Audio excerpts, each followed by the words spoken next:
everyone. Welcome back to Reimagine 2021 version 9 Game of Chains.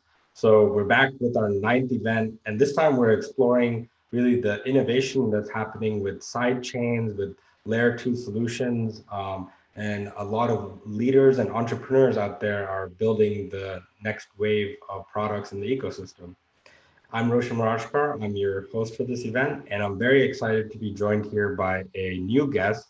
With me here today, I have Roy Liu, who is the head of business and corporate development at Tron. Roy, thank you so much for being here. Welcome to the show. Thank you And for I having think, me. thank you. And I think just to get started, tell us a little bit about yourself and how you even got into the crypto space. Sure. So before my crypto life, I was in the consumer internet, majorly doing the gaming and internet for over a decade. And during my time early on in the crypto, early on in the consumer internet, I got into a due diligence process for Coinbase early on their Series A round. So I met Brian back in the day in San Francisco on the Fourth and the Kings on Creamery. I bought him a cup of coffee, telling him that Bitcoin is not ready for gaming, and he laughed at me and he sent me a Bitcoin in return. So at the time, 2013, BTC is about $20. So that's how everything got started. So yeah, and I got involved in Tron since that early 2018. So being through the up and downs, a lot of crazy moments and excitement moments as well. So happy to contribute to whatever I can to this platform.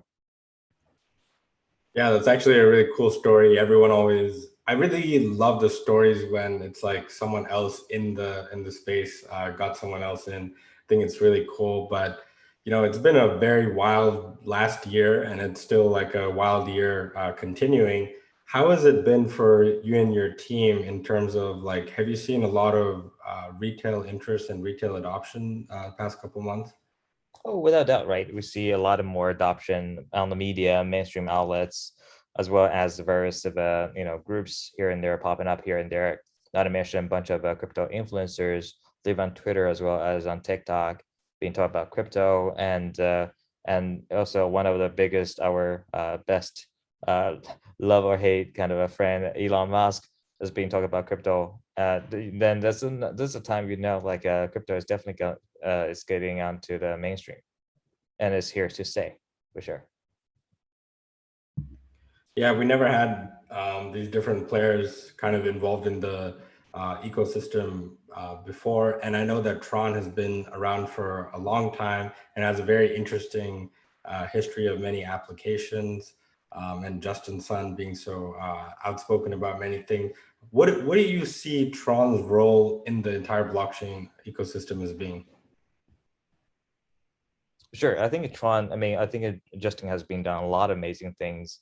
And I think that first and foremost, my kudos to him being such a persistent players for so many years in crypto, learning from his early Ripple days to later created and led the whole Tron team to keep on innovating and increase on the adoption side.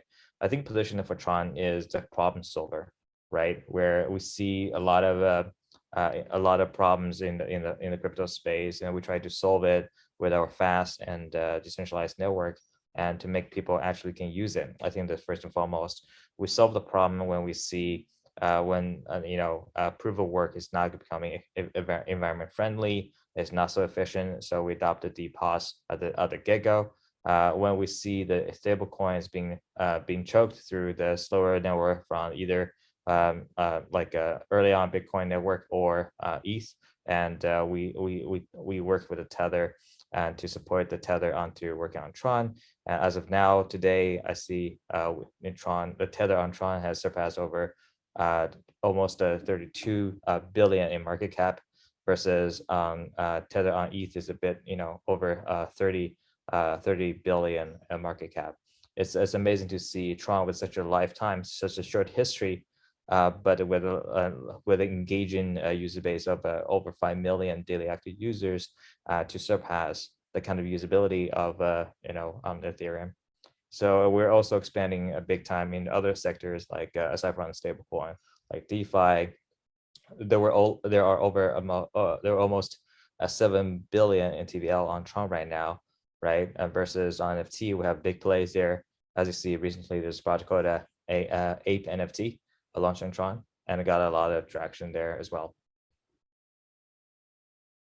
Yeah, exactly. You all have been able to accomplish really interesting metrics, and I know you guys have, I think, something like 2.2 million daily active users as well. So, how is Tron able to accomplish specifically, I guess, retention? Like, are you seeing a lot of use cases relating to creation, like NFTs, or what are the users using the most on the network? Sure. I see like a blockchain is fundamentally as a layer one, you try to solve as a financial serve a lot of financial needs, as in like as a building an infra for financial needs, right? In that regard, you basically to increase adoption slash engagement, you're really looking to see what's the key pain points of this whole blockchain ecosystem industry. One of the key pain point, as you stated before, that is how do we make a stablecoin usable again, right? I mean, stablecoin is a very important tool for people to transfer asset across the board, as well as for traders as well, and not to mention how it could be utilized across the various of DeFi protocols and use cases.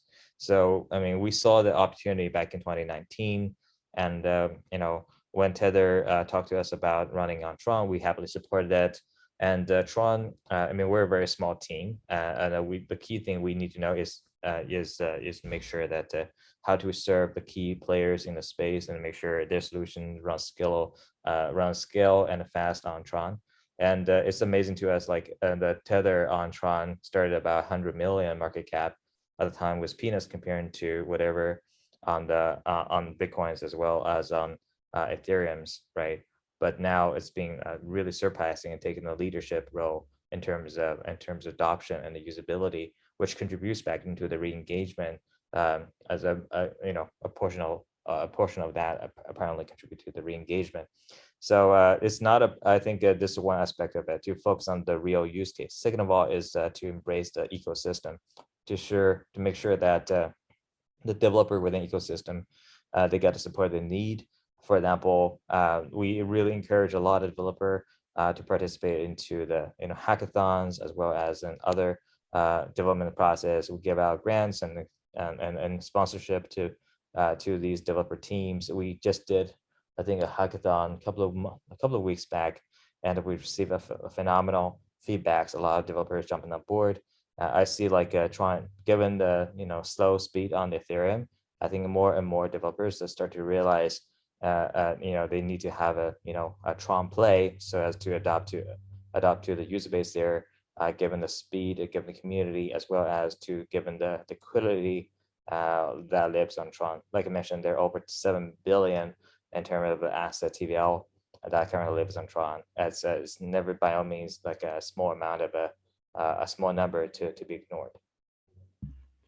Yeah, definitely. And metrics are very important in the space, especially ours. That's how we can kind of measure success, retention, same analytics that you would use for a normal business. And it's great to hear that you all are supporting more building. But I wanted to also ask you, how much do you think the proof of stake consensus mechanism contributed to Tron's success when you're comparing it to a lot of the discussions that are happening right now with people like Elon Musk talking about crypto is too energy intensive. So like all in all, what do you think about the future of proof of stake and what impact it will have in the crypto ecosystem? I think a proof of stake is the right way to go. It's been proven that even if they're trying to look into that way, but you really need to have a community that willing to contribute. That's the right way to go, right? And I think a Tron, in a nutshell, we support EVM, but also on the other hand, we support DPoS. That is, I think, a super creative innovation to combine the best of combine these two aspects together to create a new layer of an infra for developers and the users, and it's been proven by the numbers that's being quite well, right? So that before anybody were to say like there's ETH 2.0 coming, they should definitely try on Tron, because arguably it is some kind of, it already be there. It's already there, doing whatever ETH 2.0 is supposed to do.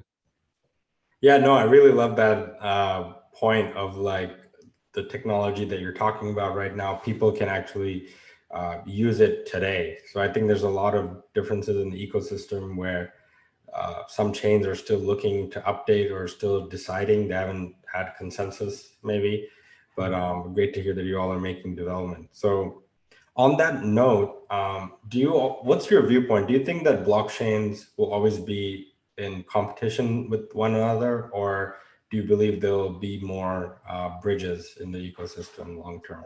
Sure, I think there's definitely going to be a lot of bridges. There are blockchains focusing on different vertical aspect of it. Some are more vertically supporting corporations, some more for consumer focused. Definitely, there'll be a lot of business cases built on each other. But on the other hand, I don't see there needs a lot of different blockchains. If you remember back in 2010 or 2007, there are like a Java phones, right? There are different types of mobile phones. There are Java phones running JVME. There are Nokia's running like Symbian system. There are Google running Android. There's Apple's running iOS. There's Microsoft running Windows CE. So yes, there are different ecosystems, so to speak. But end of the day, you can see it's consolidation happening, and whichever system that has the biggest supporter and usability, the user engagement, to your point, wins and stands out and survives and stands out and thrives down the road to gain more and more popularity among the community, right? So that's the way I see it, and the product of the ecosystem in the layer one side of it will keep on evolving, and but you can see history, it will not necessarily repeat, but definitely will rhyme.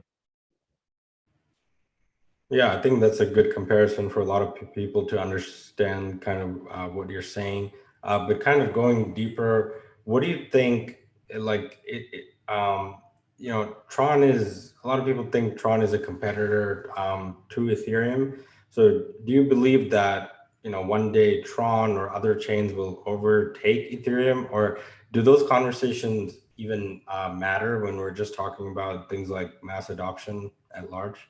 Right, with the mass adoption in mind, you don't see them a competitor of anybody of any competitor. I still remember back in the days, people say, "Oh, is Tron a competitor to EOS?" But where is EOS today, right? It doesn't really matter. The real matter is like how to collaborate with the developers and basically work with the top developers as you can, and try to solve their problem. So their problem is our problem to solve and help to their product, these DeFi product and other products to penetrate to the user base. That's the key thing we saw. We were focusing on and give them support, and either on the product or technology and or on the marketing side, however we can, or the creative side, however we can. So that's how we see that. So I wouldn't call that as a competitor. End of the day, the sole goal is to solve the users' issues. Our target is not the blockchain. Our target is the users of blockchain. So we're always being friends of the users of blockchain. So what I was saying is I really love the way that you phrased that. I think a lot of people talk about the different blockchains, but don't really talk about like the different profiles of users. You have like institutions, retail users, all different types of people. But in your view, what are some of the main problems that Tron is looking to solve? Like why even build this different blockchain? And just in general, why do you think some of the existing chains, might not be best suited for all use cases out there? Sure. When Tron started, we really tried to emphasize on the scalability and speed, and mitigate the transaction cost, right? Because we know from the get-go and from our consumer internet background, we understand to make it a really penetrative mass adoption, we need to make sure to get rid of these frictions, right? I think this is how Justin started whole Tron, and with that as one of the core principle. So to your point, like so this is why we see that we need to solve to how to level up the game by making the blockchain scalable and easy to use and cheap to use, so as to make it more accessible to people rather than the whales only. Whales are important, but it's important, like long tails are important as well. That's how we can get the whole industry getting more adoption, right? So this, I think, to your point, this is our key focus, which is proven by these business cases like Tether, where you can see, because we kept on focusing, like we're so focused on scalability and providing the actual and solving the actual problem of slowness and the gas and high gas fee. You can see the market made their choice. It's like it's not Tron's money anyway, right? It's the market's money that chose to move these assets to be on Tron, I think it's being a very strong case already. And not to mention on the DeFi side, and on the DeFi side, we've been working with multiple partners. For example, we're working with BitGo on TRC version, Tron version of the WBTC, and you can see their adoption is huge as well. And total TVL, like I mentioned earlier, is almost 7 billion. So you can see this massive assets moving on to Tron because people want to enjoy the features of a DeFi, but meanwhile they also want to enjoy the ease of use and a fast transaction and cheap transaction fees. Yeah, for sure. The main point is to make this technology more accessible to more people, and it's great hearing you say that, because I think a lot of people out there, they're focused on other metrics that were kind of old, like they were years old, but now we actually need users and strong business models. Can you tell me anything about, like, demographically speaking, are the use cases for Tron different? More in the Asian countries, do you see any difference in what people are using Tron for there? No, not at all. I mean, it's a pretty widespread. I mean, oftentimes people relate Tron to Asia Pacific focus, which is because they don't follow Tron enough, right? Like, I mean, everybody uses Tether. I mean, Tether is not just a Asia Pacific focused product. Vis-a-vis DeFi, I mean, it's all decentralized, so it's not Asia particular focused. As a matter of fact, Tron's being listed on Kraken, TRX USD pair, and TRX EU pair, and on Bitrix as well. The demand speaks for itself, as in it's pretty approaching to the Western users as well, right? The community is pretty active, over like 20 something million followers across the board on different platforms. A lot of them are, if not majority of them, are English speaking communities. So I would say, like, it's pretty widespread, and be a fair balance between East and West. That's a good misconception to clear up, because even me, I kind of had the same misconception. I know it's a decentralized protocol, but you always hear about how some blockchains have different use cases, in some regions. I mean, this I think this unnecessarily considered, assumption, as in we're talking about decentralized community. Why does it matter which geo? Like, you're not say, hey, you're based in the East and I don't do business with you, or vice versa. I mean, right? It's a decentralized. If you want a liquidity, nobody would say, I don't want the liquidity coming from East or West. So why do you have to differentiate that? Does geo even matter? It doesn't matter at all. Do you care where the office is based? You don't care. Do you care where the founder is? You don't care. So why do you care? There's that, like, blockchain fine-tuned towards whichever demographic. I think it's not necessary. Yeah, the whole point of these protocols are they're completely decentralized and cross-border. No one gets discriminated, and right now there's a lot of money locked in certain regions that other parts of the world just can't access. So what, like, I know you're talking about a lot of people were building NFTs on Tron. Can you tell me a little bit more about any top NFT projects being built on Tron right now, Sure. and what is the future of that whole? Sure. I mean, like one of the recent project regarding NFT on Tron is called an Ape NFT. So what is Ape NFT? It's essentially an ARC for NFT. Okay, a ETF for NFT. ARC, as you know it, has a good basket of assets, right? Run by Kathy Wood, super awesome product. The way we see the key issues for NFT space, there are two. One is MSRP. Nobody knows what's the fair market value. It's really hard to identify what's the right price. You can see some auction pushing some CryptoPunk to $11.8 million, or you can get some good pieces from people bidding for almost $70 million. The way we see that is we work with the top tier advisors and the artists to make sure that we can always pick the right art and pick the art at the right fair market value price. Okay. And also the second issue is that is the liquidity, because you don't see people exchange hands of the NFT pieces so often, right? Which is why it motivates us to build a kind of the art for NFT, because that basically builds kind of a liquidity for every draw on the street be able to purchase into NFT if you believe in the future of NFT, rather than you have to either have to prepare a tens of millions in your bank to make sure you can pay for one single NFT. So just making everything more more accessible to every people. Yeah, NFTs are key in the ecosystem. I'm pretty convinced now because there's just so many everyday people have gotten exposure to crypto first through NFTs. So I think any way to make them easier is really, really great.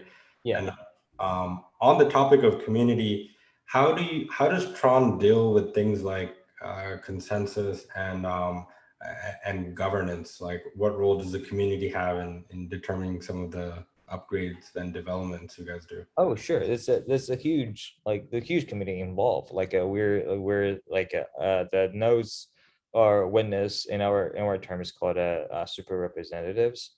There are a lot of them on the community. It's super decentralized, and actually now we keep on giving more rights and ways to the community. And this is a fairly decentralized ecosystem, and where people promote weights. If you can go to tronscan.org, you can see their active votes and the community members involving the proposal here and there.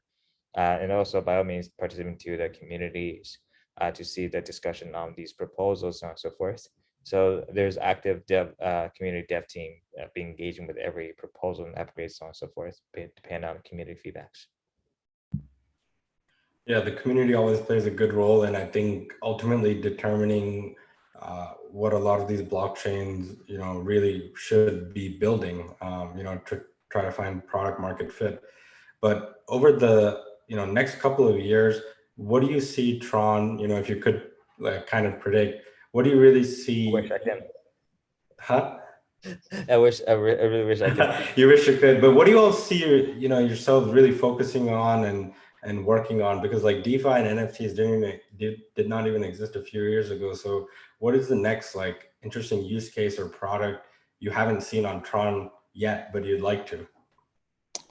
I mean, we've been actively working on the cross-chain stuff, and we see that this is a new trend. We see like there's and also we hear from both infra level, community level, but also from application layer, that a lot of developers are coming to us and say, hey, we're working on, say, Ethereum, working on other layer ones, but I want to jump onto Tron, want to penetrate the user base, want to penetrate the access to the liquidity.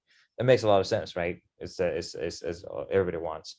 And how to support these bridges in a smooth and seamless way, frictionless way, is one of the focus right now in pipeline. It's really hard to predict in the next year. It's even hard as hard as to predict in the next quarter. But right now in the short term, yeah, cross chain I think is very important. Well, that's definitely great to hear. Like, I think that's how a lot of these different blockchains can benefit off of each other and maybe even steal some of the network effects from each other, which is probably not a bad thing if you can share one user. It's a big family, right? It's a big family, and arguably it's a similar demographic, and the people will need to see whichever is good to use. So we're happy to collaborate with other blockchains, layer ones, to see how we need our help, because we happen to be through kind of a cycles up and downs, right? Being through the development cycles, and arguably Tron is the platform that has NFT support, that have DeFi support, that has stablecoin support, that has all these uh, all these different elements and Lego pieces to run an ecosystem with, and it got good partnerships around Poloniex, among the BitTorrent, among other platforms and exchanges, so that I think it's we're very open to work with any other layer ones, layer twos, to collaborate, because because we share the same mission, right? To make sure our users, the users of a blockchain, can really benefit from the layer ones. Yeah, for sure. And tell me a little bit more about like what role did BitTorrent play in the ecosystem with Tron? Like, how did it help you guys get more adoption? BitTorrent is great. I mean, BitTorrent is one of the early adopter of the blockchain technology, and we see a lot of new innovation coming to us. Like, for example, early on, BTT was one of the first IEO started back in 2018, but also based on the BitTorrent protocol, is being their BTFS being developed, which is similar to IPFS, but ran on over 100 million different nodes on the BitTorrents network. So these innovations is outstanding, and there are other projects going on, as in there's a BitTorrent Live, BT Live. So essentially, it's leveraging the BTFS, which is highly decentralized storage protocol, but also live streaming content back and forth. So very excited to see that put into work and running, and people can enjoy the live streamed content without any restrictions in terms of servers and so on and so forth, and everybody can contribute as a node provider, so on and so forth. So very happy to see that to put into actual production and test to work. I think yeah, there's a lot of innovation to that. I think this is the key for the industry to keep on tinkering and innovating. Yeah, I mean, I'm always excited to try out like more blockchain based products. Even we use DLive to like live stream our conference. I think just because it makes a lot of sense. And sometimes they're even better products, right? You get lower latency. But I think a lot of our audience members maybe don't understand like a lot of the foundational building blocks. So can you tell us a little bit about like what is the how important is Tether to the entire ecosystem, and how is it a building block? Oh, Tether is super important, right? Before Tether shows up, I mean, you can see there's several trials of stable coins, but there's never been like Tether being such a widely adopted, right? It's super important. If you remember back in the days when people trade, there's ETH pair, there's BTC pair, but by missing a stablecoin pair, it just make a lot of people harder to trade and or to understand actually what's the fair value of a crypto, right?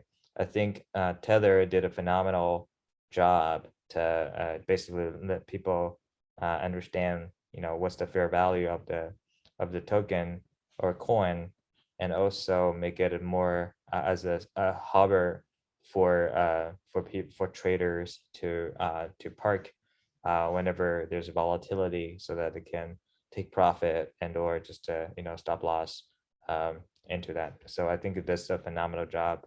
But also, I think it's becoming a new norm for people to understand. Okay, there's a stable coin, which is concept never ever exist before, and that help more people to be comfortable to dive into crypto, because that kind of basically hedge the term like crypto away from the volatility part, right? Because Tether or USDC or TUSD, I think they're all good products, and it provides the kind of a sense of a stability, um, so that people can understand, okay, there's crypto, and I can use crypto without having to expose myself to the volatility. I think this is super important for the wide adoption. Yeah, the volatility is like a turn off for a lot of people, but it is like part of some of the mechanisms just because of how liquid our entire ecosystem is. But I wanted to ask you about a couple last things. Like one of them was, what do you think will be the next country or region that will launch like a stable coin, and maybe it's like proof of stake? I mean, I see a couple of conversations going on as a decentralized stablecoin. I think that pushes to given the DeFi's getting more and more adopted across the board, there are more decentralized stablecoins would be coming up board, be innovated and provide new innovative solutions based on it. We already have the DAIs, which is collateralized. We also have a bunch of algo stablecoins, which is non-collateralized.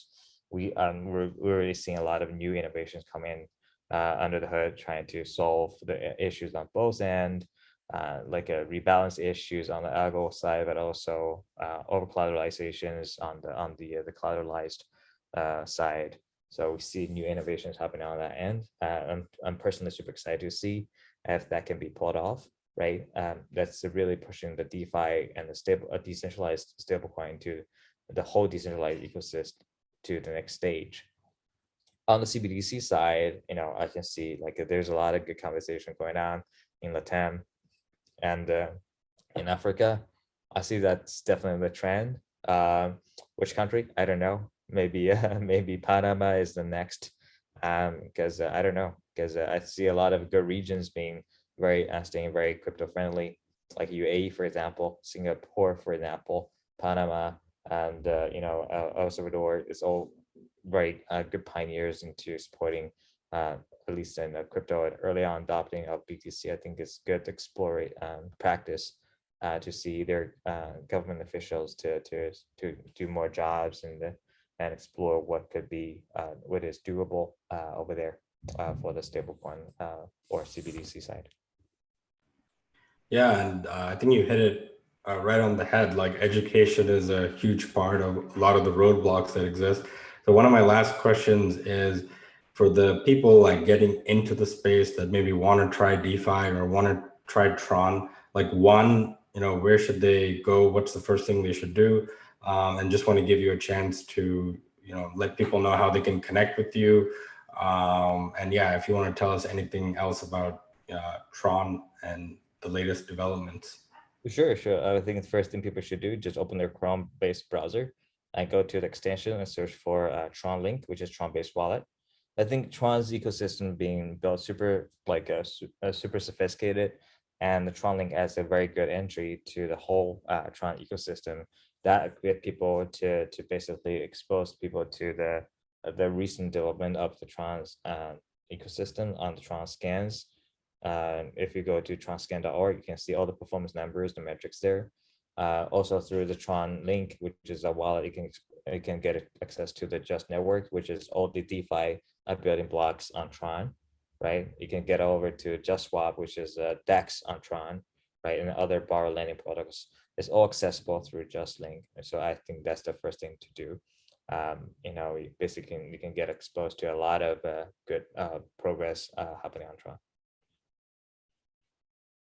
Yeah, and lastly, how can people, connect with you personally? And if you want to shout out any other like future developments or things you're excited about Tron, just to end things off. Sure, totally. You can find me at Roy LXY on Twitter, ROYLXY on Twitter. So feel free to DM me there and follow me, and I definitely follow back, and we can have a conversation, carry out our conversation over there as well. Thank you, Roy, for joining us here today at REIMAGINE 2021 version 9. It was a pleasure to speak to you, and good luck with all the latest developments at Tron. Perfect. Thanks for having me. Have a good one. Thank you. And I'm your host, Roshan, and I'll let you all tune back in to the rest of the show. Thank you for watching. Cool. Thank you.